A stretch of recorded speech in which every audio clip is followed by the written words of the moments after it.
आओ मित्रों अपना आ 3 पाठना जूथ 11, 12 અને 13મો પાઠ એમાં 13મો ત્રીજો પાઠ લઈએ ન્યુક્લિયસ।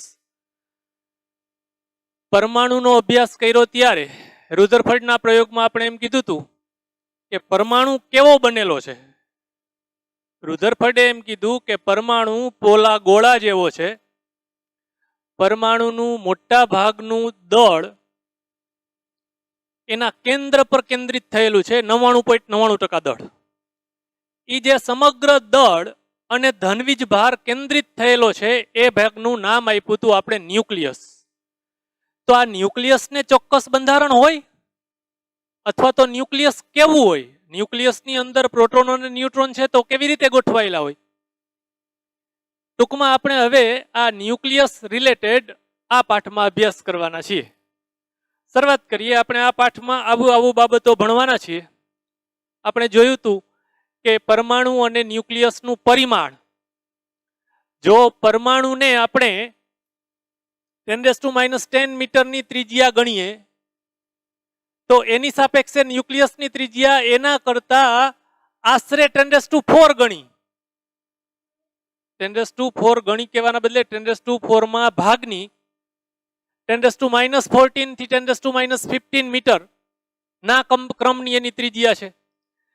મિત્રો હવે આ વાત તમને પાકી સમજાવી જોઈએ। 11મા ધોરણના શરૂઆતમાં જ એક ચેપ્ટરમાં આપણે જ્યારે લંબાઈનું માપન સમજતા હતા એમાં એક ઉદાહરણ આવ્યું હતું, તમને યાદ હોય તો એમાં આ મૂલ્યો આપ્યા હતા અને એમ કીધું હતું કે આ પ્રમાણમાં જો પરમાણુ એક રૂમ જેવડો લઈએ તો ન્યુક્લિયસ ટાંકણીની અણીની સાઈઝનું હોય। યાદ આવ્યું? ત્યારે આ મૂલ્યો લઈ લીધા હતા આપણે। હવે શીખા કે પરમાણુની ત્રિજ્યા 10⁻10 મીટર અને ન્યુક્લિયસની ત્રિજ્યા 10⁻14 થી 10⁻15 મીટર, એટલે આશરે આમ સમજવા માટે દોરું, ફરીથી કહું, માપ પરિમાણ સાથે નથી થતો। જો આવો પરમાણુ તો આવું ન્યુક્લિયસ, ખરેખર માપતા નહીં। હું માત્ર તમને સમજાવવા માટે બતાવું છું કે આની ત્રિજ્યા 10⁻10, આ જો 10⁻10 તો આ 10⁻14 કે 10⁻15 મીટર, એટલે કેવું હોય તો કહેવાય કે આના કરતા 10⁴ ગણી છે અથવા આનાથી આ 10⁴ માં ભાગની છે। અને બંનેને આપણે ન્યુક્લિયસ તેમજ પરમાણુને ગોળા તરીકે લઈએ, એનું કદ 4/3 પાયર ક્યુબ r³ તો સમજી શકાય મિત્રો કે 10⁴ ગણી ત્રિજ્યા છે તો એનું કદ 10⁻12 ગણું થશે। ખાલી 12 નહીં, 10⁻12 ઘાત, એકમ, દશક, 100, 1000, 10,000, લાખ, 10 લાખ, કરોડ, 10 કરોડ, અબજ, 10 અબજ, ખર્વ નિખર્વ નો નેઠો લાઈન કરી દીધી મીંડાની, જુઓ। એટલે હવે આ વાત તમને આમ સમજાવવી જોઈએ। હું તમને આમ સમજાવું, જુઓ કે જો કોઈ પરમાણુ આવો છે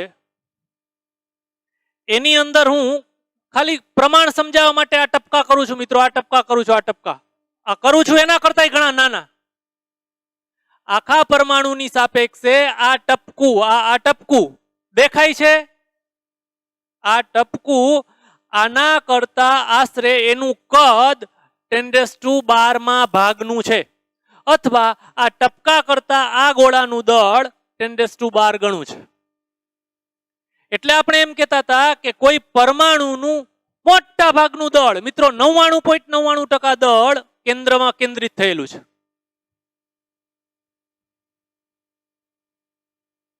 મને તમને એના બંધારણની તમે કેમિસ્ટ્રીમાંથી શીખી લીધું છે, 8, 9, 10 માં આવી ગયું છે કે પરમાણુના કેન્દ્રીય ભાગમાં પ્રોટોન અને ન્યુટ્રોન આવેલા છે।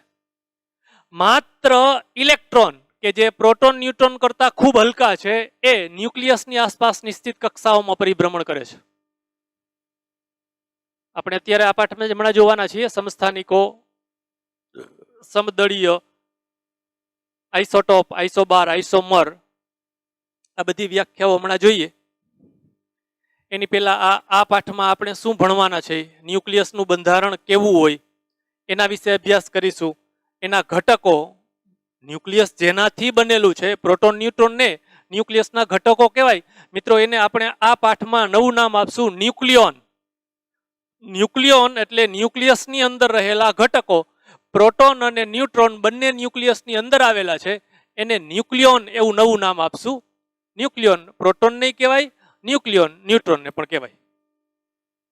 આ ઉપરાંત ન્યુક્લિયસના પરિમાણ, આ વાતો આપણે હજી આ પાઠમાં આગળ ચર્ચા કરીશું કે ન્યુક્લિયસ કેવડું છે. કેવડું છે એટલે કે ફૂટબોલના વોલીબોલના દડા જેવડું નથી કે તરબૂચ જેવડું નથી, આવી સાઇઝનું છે મિત્રો. 10⁻14 અથવા 10⁻15 યાદ કરી લેવાય. 10⁻15 મીટર એટલે એક ફર્મી અથવા એક ફેમ્ટોમીટર. એનું દળ કેટલું હોય, એનું સ્થાયીપણું, આપણે અમુક ન્યુક્લિયસની વાતો કરશું કે જે સ્થાયી ન્યુક્લિયસો છે, એવા ન્યુક્લિયસની વાતો કરશું કે જે સ્થાયી નથી, સ્થાયી થવા માટે પ્રયત્ન કરે છે. એમાંથી આપણે રેડિયો એક્ટિવિટીનો ગુણધર્મ આ ચેપ્ટરમાં છેલ્લે છેલ્લે ભણીશું. તો આપણા આ ચેપ્ટરમાં આવી વાતોનો આપણે ચર્ચા કરવાના છીએ. હવે મારે તમને તમારી ટેક્સ્ટબુકના ક્રમમાં સમજાવવું છે આ સમસ્થાનિકો અને એનું પરમાણુનું સરેરાશ દળ. પણ એની પહેલા થોડોક આગળ જઈને, હમણાં મેં કીધું એમ આઇસોટોપ, આઇસોબાર, આઇસોમર, આઇસોટોન, આ વ્યાખ્યાઓ આપણે સમજી લઈએ અને વળી પાછા અહીંયા આવી જશું. હા મિત્રો, તો આ 4-5 વ્યાખ્યાઓ સમજી લઈએ. તમને આવી ખબર છે કે કોઈ તત્વને દર્શાવવા માટે આમ સંજ્ઞા અથવા આને નાને આમ પણ લખે છે કે એક્સ, ઝેડ, એ.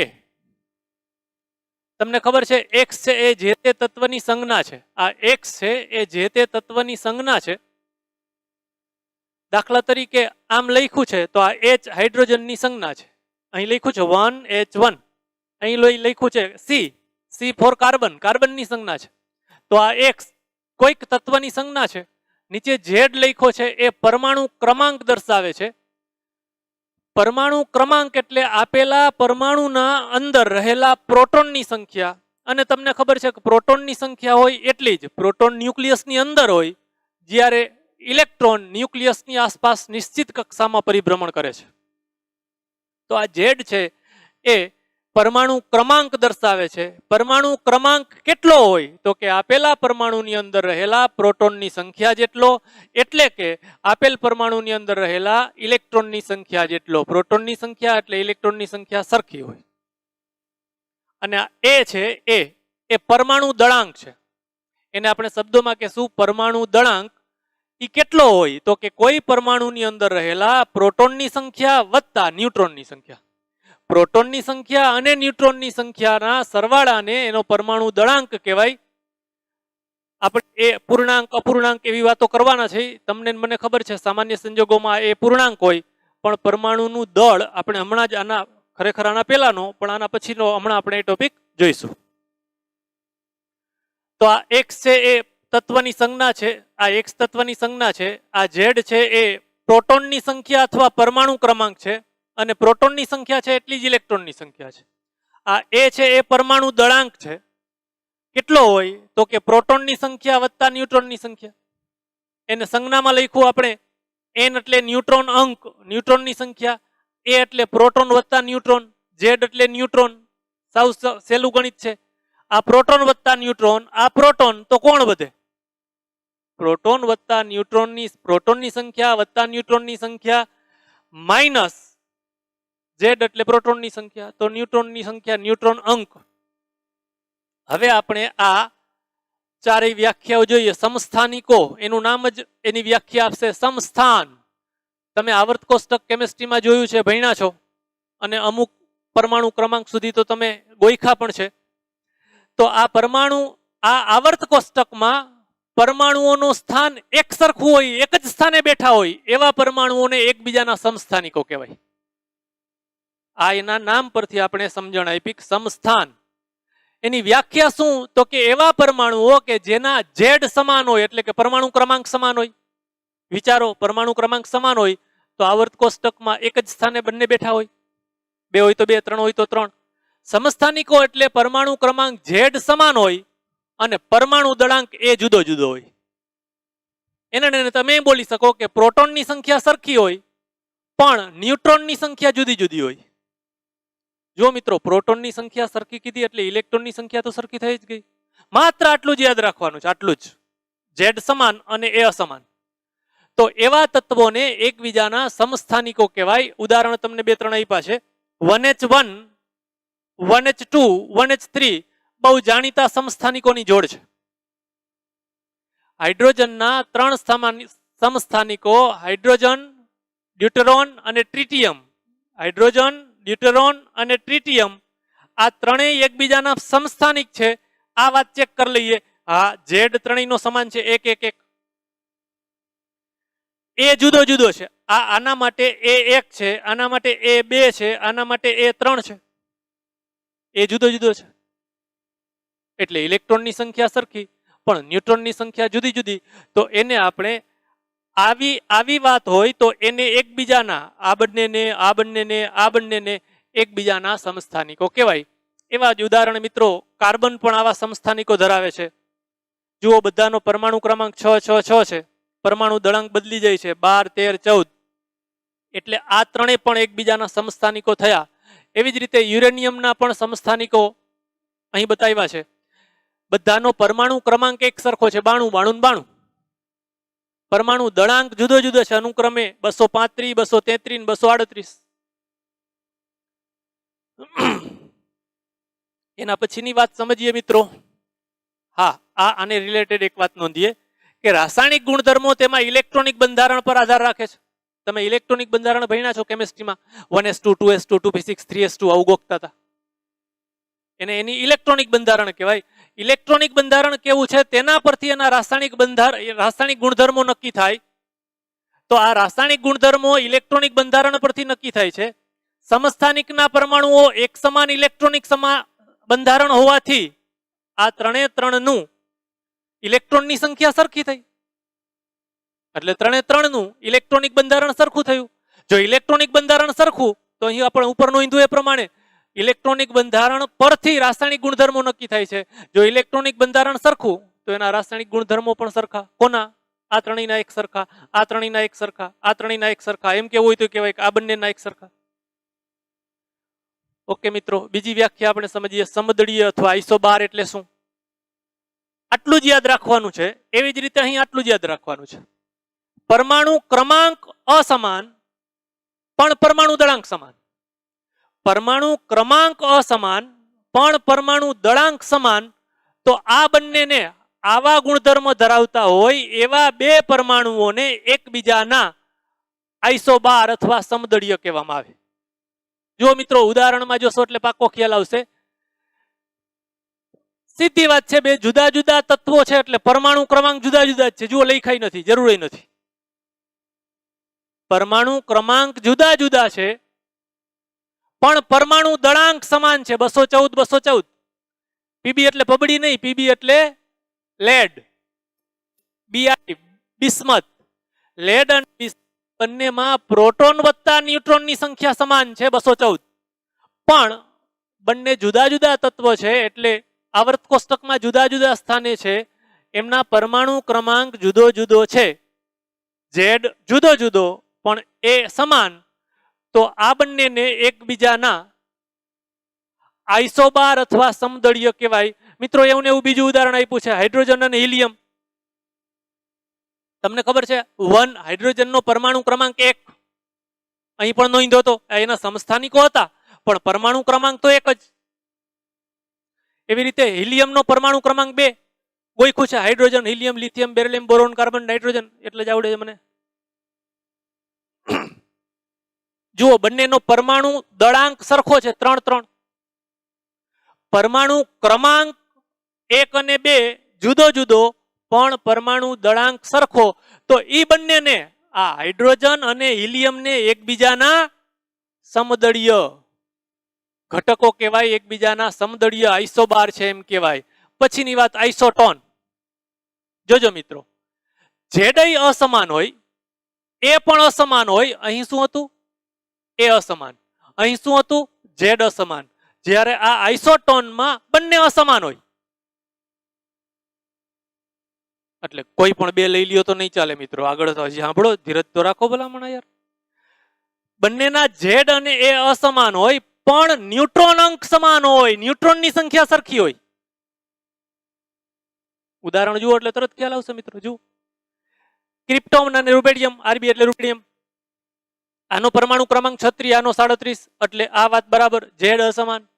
આનો પરમાણુ દળાંક 86, આનો પરમાણુ દળાંક 87. 86 ને 87 જુદો જુદો. સાથે સાથે જુઓ હજી આ શરત પડાય છે. 86 - 36 50, 87 - 37 50. બંને માટે ન્યુટ્રોનની સંખ્યા સરખી થઈ, ન્યુટ્રોન અંક સરખો થયો. તો આ ક્રિપ્ટોન અને રૂબેડિયમને એકબીજાના આઇસોટોન કહેવામાં આવે છે. હા મિત્રો, એવી રીતે Au અને Hg બંનેના પરમાણુ ક્રમાંક અનુક્રમે 7, 9 અને 80. પરમાણુ ક્રમાંક જુદા જુદા. આ છે 79. પરમાણુ દળાંક જુદા જુદા છે. આ છે પરમાણુ દળાંક બંનેના અનુક્રમમાં 197 ને 198. ચોક્કસ વાત છે મિત્રો. બેની બાદબાકી પરમાણુ દળાંક માઇનસ પરમાણુ ક્રમાંક સરખા છે તો કહી શકાય કે આ બંને પણ એકબીજાના આઇસોટોન છે. અને છેલ્લી વાત, આઇસોમર અથવા સમઘટક. કેમિસ્ટ્રીમાં તમે સમઘટક દોરતા હતા, લખતા હતા, એ જ સમઘટકની વાત છે મિત્રો. તો સમઘટક એટલે જોજો એમાં પરમાણુ ક્રમાંક સમાન, પરમાણુ દળાંક સમાન, ન્યુટ્રોન અંક સમાન. તો આપણે એમ થાય કે તો એની માનું નવું. હા નવું. જુઓ પરમાણુ ક્રમાંક, પરમાણુ દળાંક અને ન્યુટ્રોન અંક ત્રણેય સમાન હોય, પણ એવા બાજુના નહીં, એવા તત્વ કે જેના રેડિયો એક્ટિવ ગુણધર્મો જુદા જુદા છે. ક્રિપ્ટોન Br આવા બે સમઘટકોની જોડ ધરાવે છે. હું એમ લખી શકું મિત્રો, અહીં જેમ તમને એમ કહેતો હતો કે આ અને આ Kr અને Rb બંને એકબીજાના આઇસોટોન છે, એવી રીતે હું એમ કહું કે 35 Br 80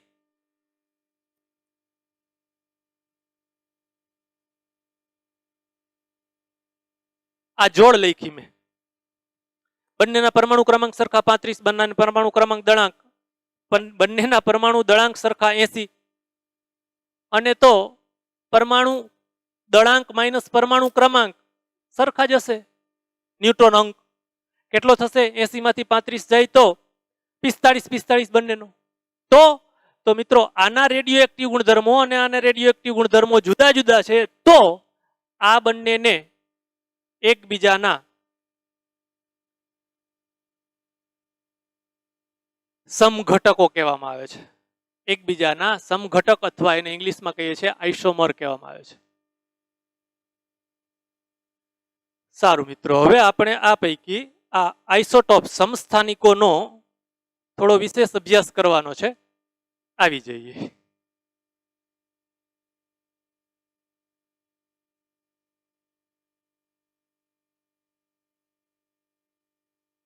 પરમાણુ દળ અને ન્યુક્લિયસનું બંધારણ. તમને મને ખબર છે, પરમાણુ કે ન્યુક્લિયસની વાતો કરતા હોય એટલે કે ભૌતિક વિજ્ઞાનની એવી શાખા કે જે શાખામાં પરમાણુ ન્યુક્લિયસનો અભ્યાસ કરવામાં આવે એને ન્યુક્લિયર ભૌતિક વિજ્ઞાન કહેવાય. અત્યારે આપણે આ ન્યુક્લિયર ભૌતિક વિજ્ઞાન ભણી રહ્યા છીએ. તો પરમાણુ અને ન્યુક્લિયસ માટે દળનો એક ખૂબ નાનો એકમ, એ જ રીતે ઉર્જાનો એક ખૂબ નાનો એકમ આપણે વ્યાખ્યાયિત કર્યો તો તમને યાદ છે 11મા ધોરણમાં. મજા આવે એટલે આપણે એને અંબાઈ કહેતા હતા. AMU, એટોમિક માસ યુનિટ. ન્યુક્લિયર એકમ છે. ન્યુક્લિયર ફિઝિક્સમાં દળ માટે વપરાતો એકમ 11માં વ્યાખ્યા આપી હતી. ફરીથી વ્યાખ્યા આપીએ. અનુત્તેજિત એટલે એ કાર્બન પરમાણુ એવો કે જે બીજા સાથે પ્રક્રિયા કરવા માટે ઉત્તેજિત નથી, અનુત્તેજિત છે. એવા અનુત્તેજિત કાર્બન પરમાણુના કે જેનો પરમાણુ દળાંક 12 છે, એ કાર્બનના પરમાણુના દળના 12મા ભાગને એક AMU જેટલું દળ કહેવામાં આવે છે. 11માં આપણે આજ વાત આવા શબ્દોથી લખ્યું હતું, ઇલેક્ટ્રોનના દળ સહિત કાર્બન પરમાણુના દળના 12મા ભાગને એક AMU કહેવામાં આવે છે. એ જ વાત અહીં લખીએ છીએ, અનુત્તેજિત કાર્બન 12 પરમાણુના દળના 12મા ભાગને એક AMU કહેવામાં આવે છે. માસ સ્પેક્ટ્રોગ્રાફની રીતે એક કાર્બન પરમાણુનું દળ આટલું છે 1.992647. ઇન્ટુ 10⁻⁻26 અને આ 12મો ભાગ એટલે ભાગ્યા 12. પરમાણુનું દળ આટલું ભાગ્યા 12 એ સાદુરૂપ 1.660539 ઇન્ટુ 10⁻27 કિલોગ્રામ. તો આ આપણે એક એએમયુ નો કિલોગ્રામ સાથેનો સંબંધ મળ્યો 1.66. આપણે યાદ રાખશું 1.66 ઇન્ટુ 10⁻27 કિલોગ્રામ. જાણ માટે યાદ કરી લઈએ. આવો નવો ઉર્જાનો એકમ આપણે આગલા ચેપ્ટર્સમાં જોયો. ઈવી કહેતા હતા ઇલેક્ટ્રોન વોલ્ટ. 1 વોલ્ટના વિદ્યુત સ્થિતિમાનના તફાવત હેઠળથી પસાર થતા ઇલેક્ટ્રોનને પ્રાપ્ત થતી ઉર્જાને 1 ઇલેક્ટ્રોન વોલ્ટ કહેતા હતા. હા, એ યાદ રાખવામાં સારું હતું. ઇલેક્ટ્રોનના વીજભારનું મૂલ્ય હતું એ જ 1 ઇલેક્ટ્રોન વોલ્ટ બરાબર 1.6 ઇન્ટુ 10⁻19 જૂલ. એ ઇલેક્ટ્રોન વોલ્ટનો જૂલ સાથેનો સંબંધ હતો. એવી રીતે અત્યારે તમને આ એએમયુ નો કિલોગ્રામ સાથેનો સંબંધ નોંધો. અહીં આપણે નોંધીએ છીએ બરાબર, બાકી આપણે લખશું 1 એએમયુ બરાબર 1. વ્યવહારિક ઉપયોગ માટે 1.66 ઇન્ટુ 10⁻27 આવું આપણે લઈ શકશું, લેશું. ઓકે, હવે વાત કરવી છે આપણે સમસ્થાનિકો અને આવા સમસ્થાનિકોના પરમાણુનું સરેરાશ દળ એટલે શું એ સમજવું છે. મિત્રો, જમીનમાંથી કોઈ આપણે તત્વ ગોતી કાઢીએ, એનું ખનિજ લાવીએ, તો એની અંદર ખાલી સમજાવવા માટે હું એમ કહું કે ધારો કે ક્લોરીનનો ગાંગડો, એમ કહેવાય નહીં પણ કહીએ, ધારો કે ક્લોરીનનો ગાંગડો લઈ આવ્યા, તો એની અંદર માત્ર અને માત્ર કોઈ એક જ ક્લોરીનના પરમાણુઓ હોય એવું નથી. જોજો, તમારા માટે નવું છે, બરાબર ધ્યાન આપજો મિત્રો. આપણે ગોતી કાઢેલા લાવેલા ક્લોરીનના ગાંગડાની અંદર જુદા જુદા બે છે ક્લોરીન જ, પણ એ જુદા જુદા પરમાણુ, જુદા જુદા ક્લોરીન, આમ બોલું છું, ક્લોરીન જ છે, પણ ક્લોરીનના એવા પરમાણુઓ બે છે કે જે બંને પરમાણુઓના દળ જુદા જુદા છે.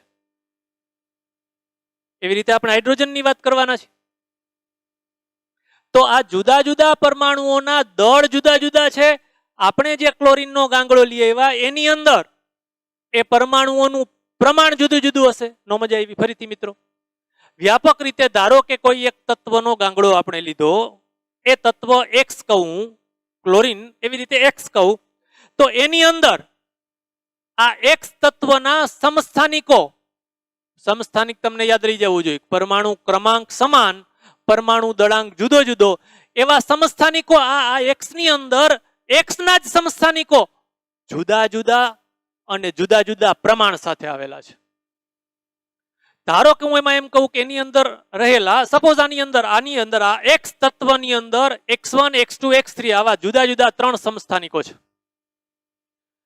એનું પ્રમાણ જુદું જુદું છે. સપોઝ x1 x2 x3 એ એક એક પરમાણુઓનું દળ જુદું જુદું છે. ધારો કે m1 m2 m3, વ્યાપક રીતે તમે n કહી શકો, મેં 3 કીધા.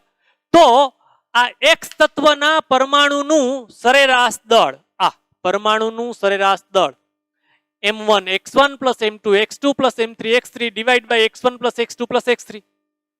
જાણવા જેવી વાત છે, બરાબર સમજજો મિત્રો. આના દાખલા આવશે, સીધું જ પેલું બીજું ઉદાહરણ જ આના આવશે. આપણા પાસે એક ગાંગડો હતો.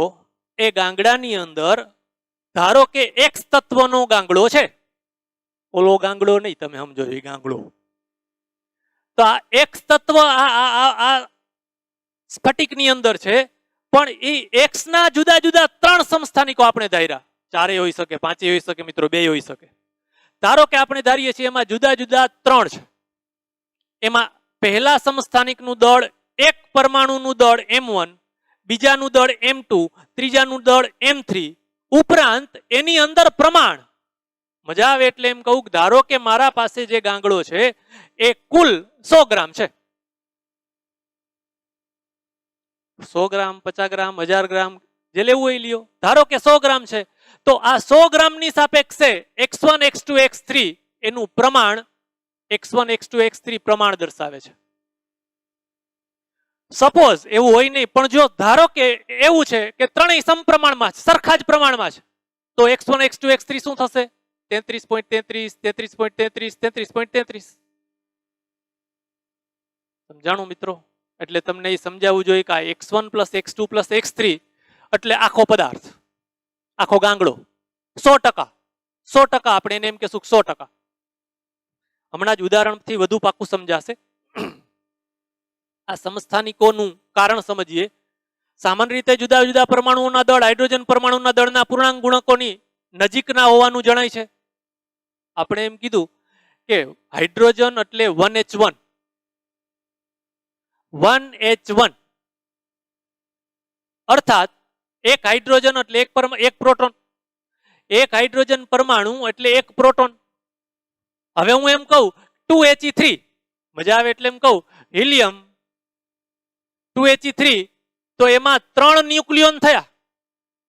હવે ન્યુક્લિયોન બોલવું એટલે તમે સમજી જશો પ્રોટોન, પ્રોટોનને ન્યુક્લિયોન કહેવાય અને ન્યુટ્રોનને પણ ન્યુક્લિયોન કહેવાય. તો આ 2He3 મેં લખ્યું તો એમાં 3 ન્યુક્લિયોન છે, તો આનું દળ લગભગ 3 પ્રોટોન જેટલું એટલે કે 3 હાઇડ્રોજનના પરમાણુઓ જેટલું થાય. અહીંયા હું લગભગ શબ્દ મૂક્યો મિત્રો, એ આપણે સમજશું હમણાં. એટલે આપણે નોંધ્યું કે સામાન્ય રીતે જુદા જુદા પરમાણુઓના દળ હાઇડ્રોજન પરમાણુના દળના પૂર્ણાંક ગુણકોથી નજીકના હોવાનું જણાય છે. એમાં અપવાદ પણ છે.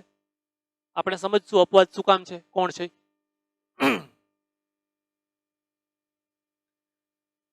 આ વાત તરફ જઈએ.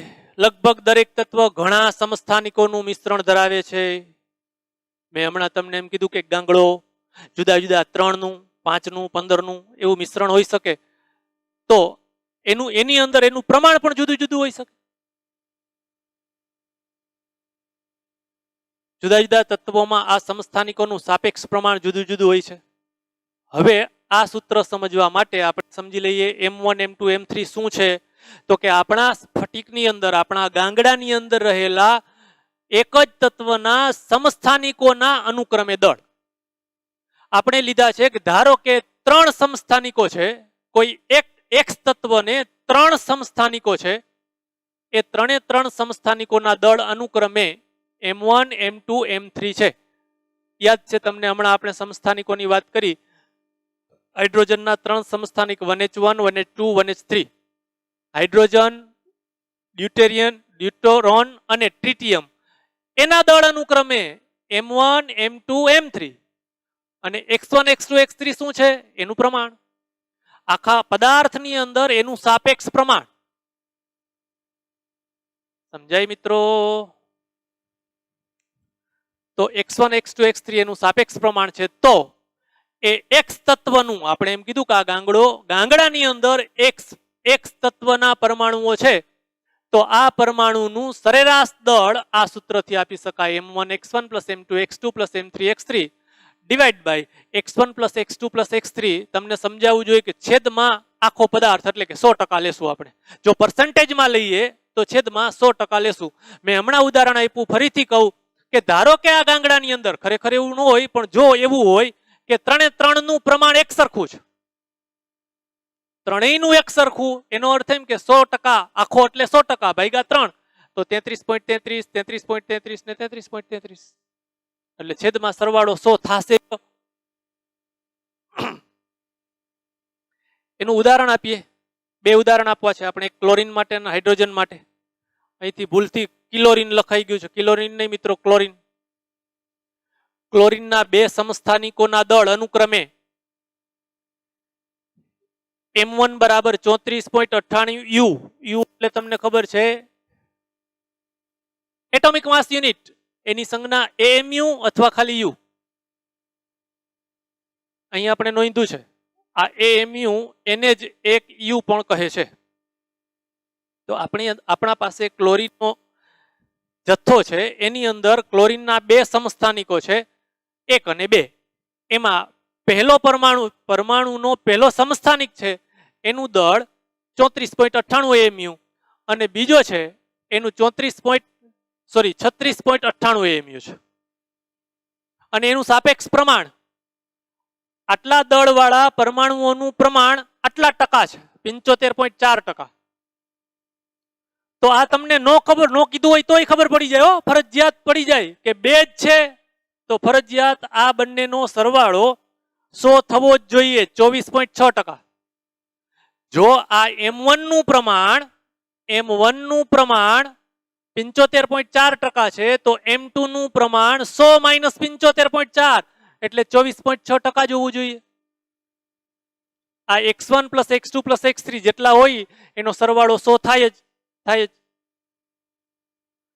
તો મિત્રો આ કિંમતો M1 M2 અને x1 x2 ની કિંમતો આમાં મૂકી દઉં તો ક્લોરીનના પરમાણુનું સરેરાશ દળ M1 x1 plus M2 x2 છેદમાં x1 પ્લસ x2 એટલે કે 100 તો મળ્યું મને 35.47 AMU. જોયું મિત્રો, તમને ખબર પડી? એક પરમાણુનું દળ આટલું છે, બીજાનું દળ આટલું છે, એનું સરેરાશ દળ મને મળ્યું આટલું 35.47 AMU. કે જે આ બેયનું સીધે સીધું સરેરાશ નથી, આ વત્તા આ ભાગ્યા બે એમ નથી. કેમ એમ નથી?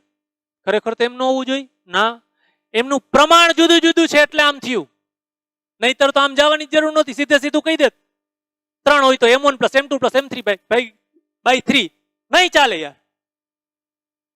એનું પ્રમાણ સમાન હોય તો આ વાત ચાલે, તો આ દેશી વાત ચાલે. સમજ્યા બા? ઓકે, આજ ઉદાહરણ, આજ વાત હાઇડ્રોજનના ઉદાહરણથી સમજીએ. હમણાં આપણે નોંધ્યું એ પ્રમાણે હાઇડ્રોજનને 3 સમસ્થાનિકો છે, 1H1 1H2 1H3. એના દળ અનુક્રમે 1H1 એટલે હાઇડ્રોજન પરમાણુના 1H1 એક પરમાણુનું દળ, 1H2 ડ્યુટેરિયમનું એક પરમાણુનું દળ અને 1H3 ટ્રિટિયમના એક પરમાણુનું દળ.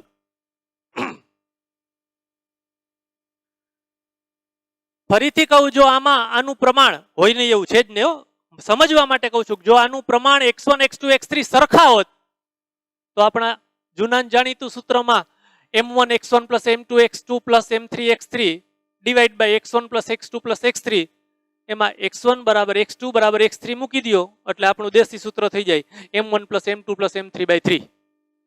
પણ એનું પ્રમાણ બહુ જુદું જુદું છે મિત્રો. અને આમાં 1H1 નું આપણા પાસે જે હાઇડ્રોજનનો જથ્થો છે એની અંદર આ ત્રણેય છે, પણ એમાં 1H1 જ મેક્સિમમ છે. 99.985% નોંધ્યું છે આપણે. આ રહ્યું 99.985, આટલું માત્ર ને માત્ર 1H1 છે. તમે કદાચ ભણી ગયા છો, આ ટ્રિટિયમ સીધી રીતે તો કુદરતમાં મળતું જ નથી. પ્રયોગશાળામાં એકમાંથી બીજા સ્વરૂપમાં એ સ્વરૂપમાં લાવી શકાય છે, પ્રાયોગિક રીતે બનાવી શકાય છે. કુદરતમાં સીધું જ ટ્રિટિયમ મળતું નથી.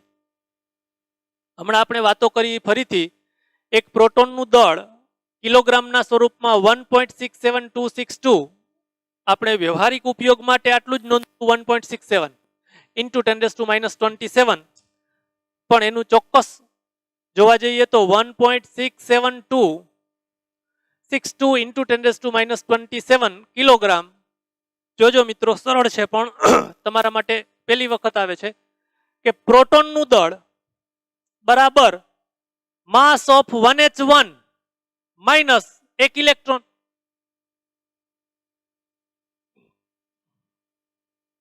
સાદું ગણિત છે મિત્રો. જુઓ,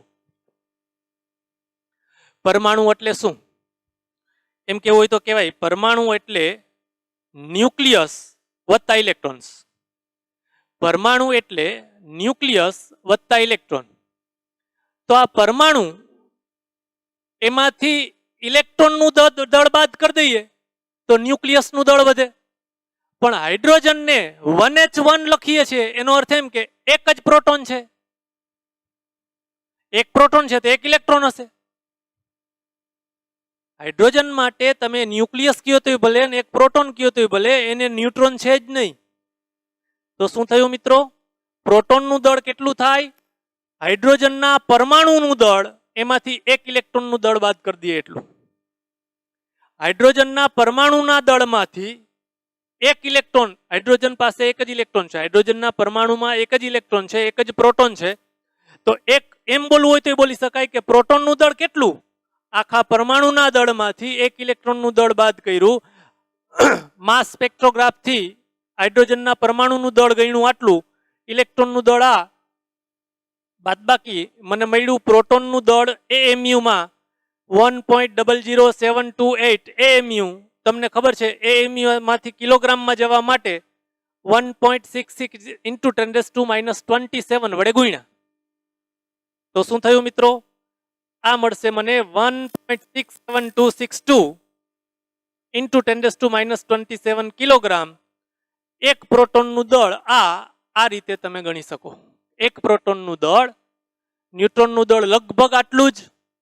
આપણે વ્યવહારિક ગણતરીઓ માટે સરખું જ લઈએ છીએ 1.67 ઇન્ટુ 10⁻27 કિલોગ્રામ.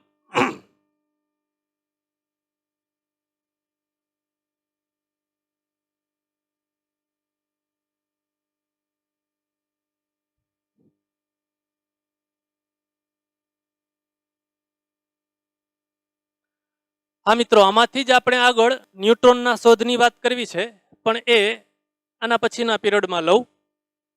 વચ્ચે મારે બે ઉદાહરણ લઈ લેવા છે. પહેલું બીજું ઉદાહરણ તમે જોજો.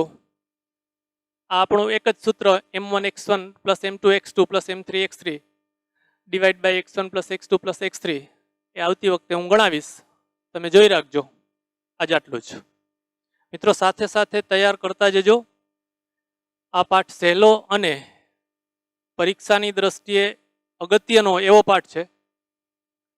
થોડું ધ્યાન દો તો પાક્કું સમજાઈ જાય. એક જ વખત હું સમજાવું એમાંથી સમજાઈ જાય અને પછી એ તૈયાર કર્યા રાખો. સાથે સાથે તમારા પાસે રહેલી કોઈ એક રેફરન્સ બુક, પછી મોડર્ન હોય, દર્પણ હોય, અક્ષરાનંદ હોય, યોગી હોય, કોઈ પણ એક, એમાંથી MCQ કરતા જાઓ અને જરૂર લાગે ત્યાં અમને પૂછતા જાઓ. સારું મિત્રો.